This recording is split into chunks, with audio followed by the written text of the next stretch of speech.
Il faut avouer qu'en France, on est plutôt tranquille quand il s'agit de sécurité sur les chemins de fer. Par contre, dans d'autres pays, les types ont fait n'importe quoi et ont complètement abandonné le concept de sécurité lorsqu'ils ont fabriqué ces chemins de fer.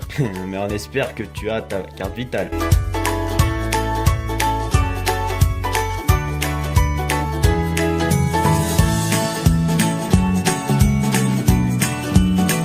Numéro 1. The Death Railway en Thaïlande. Littéralement, cela signifie le chemin de fer de la mort. Ce qui donne pas vraiment envie de prendre un billet en première classe, ni même en seconde classe, ni même prendre du tout ce train. Chennai, Rames, Waram, désolé pour la prononciation, route en Inde. Dans un premier temps, on trouve ça joli et mignon de voguer au gré de la brise sur l'eau avec un beau coucher de soleil. Mais quand il pleut et qu'il fait tempête, on est quasi sûr que tu vas gentiment prendre du smecta et ce pont mesure 2 km. Alors bon courage pour le passer. Numéro 3. Tren a las nubes en Argentine, qui signifie le train dans les nuages. Ce qui a plutôt du sens puisque le train parcourt un dénivelé de 3 km pour atteindre une altitude maximum de 4200 mètres. C'est beaucoup, oui. Tu peux vomir ?